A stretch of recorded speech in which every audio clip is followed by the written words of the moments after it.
Hello. This area is very comfortable for me. I like this area. Whenever I'm stressed, I'm coming in here to relax, okay? So, relaxation sometimes helping us to look different about our views, about ourselves, and the way we look at in the outside, okay? So I just want to discuss about today about mental health. This is very sensitive situation and I'm trying to relax so that it will be like a better connection, okay? So I'm better in doing a job in a most stressful situation chronologically, and also the compress that I'm trying to avoid for disconnections, okay? So when I was in the Philippines, I struggled with hallucinations because I didn't sleep for 3 weeks straight that I became hallucinating. I ended up in the jail and I got raped there. And my family that time, they're struggling also in themselves, didn't understand culturally in the Philippines with mental health. It's not really into anything that you can get right treatment, okay? So they all helped with the payment to go to the psychiatrist to get help, and very, very expensive. My whole family had been there and tried to help. Different reaction, different kind. It's a struggle for anyone, okay? So they prescribed me, the doctor prescribed me hallucinating, okay? So he prescribed me for schizophrenia, okay? So when I got to the US, the psych ward here at the Tripler gave me the same medication, close medication as much as can be, depends to how it works for me. So I noticed people in there actually from the mainland and struggle outside how their life to become. And the doctors there are actually from the mainland too. And, they seem really trying to talk to everybody as much as they can, okay? So when I moved to, because this state is multicultural, lots of Asians here, of course, So when I tried to live in Houston, Texas, I ended up in the psych ward for a month, okay? And I noticed in there too that there are different kinds of people, hundreds of people in the yard from different kind of ethnicity. And there's a lot of actually mainland people starting to be talking like same with the other ethnicity.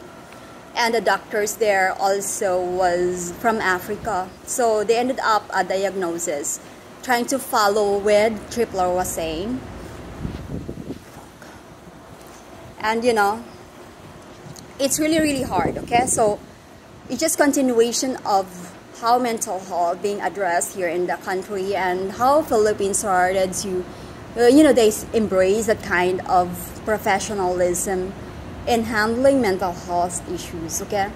So there's a lot of things around that it's really misunderstood most of the time before we go and figured out about what kind of mental health we needed, okay? So for me, when I came from actually on those medications, I tried to figure it out. Most importantly for my sleep, that I know I struggle about the most, okay? So I started didn't sleep good when I was 18 years old. So when I was 18 years old, everybody prepared their day and go to work, and I still awake, and I didn't remember exactly what day it was, okay? So I've been like wishing that I should have the exact sleep like them. But I started living in that kind of situation, working it out for the sake of my child, okay? So she will survive and getting to grow up that I was clueless about how she's gonna look like growing up, okay?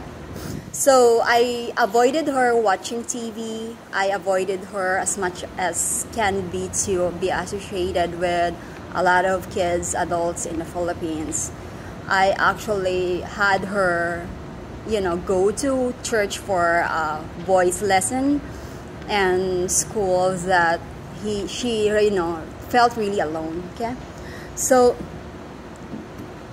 overall, it was tough for a lot of people in that area, and I'm sure that even African doctors in the United States that probably had an idea about, you know, how to apply the standard of psychological and, you know, application to people worldwide, or by background, ethnicity,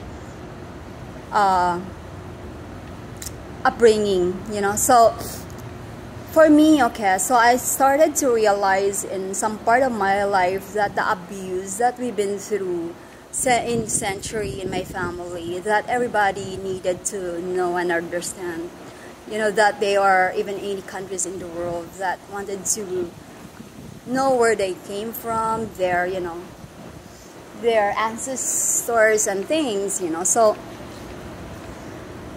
overall, right now, in my most stable, you know, stable medication, actually, to handle anxiety, BP, no, there's no medication for BPD, anxiety, PTSD, okay, so those are needed to be controlled for most things, because BPD, usually there's no medication really for it, okay, it's just different kinds of situations that I needed it for controlling it more, depends to the severity of my BPD, okay. In my family, that we have a history of BPD, because BPD can be delusional. There's a lot of, if you understand the BPD, it's actually from being abused, from being sensitive to environment, that I heard before being removed from DSM-5 in the United States, okay. There's doctor told me that, okay, so it seems that they really understand what it is, okay. So I am here to get into my own idea about these things, and I don't want anybody to, you know, buy into everything I'm saying. It's just how it works for me, okay. So hoping that we can have this kind of options to work things out in ourselves, in our families, in our community, and anybody that we see around that's struggling, they can address properly, being overwhelmed, that collected all those experiences going around in their whole lives, and how they actually can't put things into a right words, okay. So this mental health situation worldwide, with a lot of reactions, a lot of, you know, a lot of perceptions or anything that we misunderstood most of the time, and it takes a lot of heart to really understand it more than what we think about it, okay, because of course in our survival, our mind is more in a quick mode to just get us to where we at right now. But there are situations that are, you know, hearts more embracing it to, you know, for the best results in ourselves and how we view towards the world and how we're gonna react to it, okay. So in the US, I don't want to say that, oh, you know, but we all do have a different kind of background in each family in United States, in the Philippines, or anywhere in the world, okay. So we can't really like, oh, why is it that in our community, or saying in the Philippines, oh, we're all in the same island. No, actually in my island, it's a few people can speak our own language, native language, and I'm blessed that I know how to speak our language fluently, okay. Not all people there knew. There's like one, what do you call this, one town that can understand our language, okay. So it's very important, I think, to really like embrace different kind of cultures, you know, so we can at least put our mind into something healthy for ourselves, okay. So hoping, you know, we can survive with anything that goes in our lives, and to the point that we can find a better situation, the healthiest version of ourselves, you know. So it's not a race, okay. It's not a race, it's not competition or comparison, you know, those are unhealthy. Have a good day.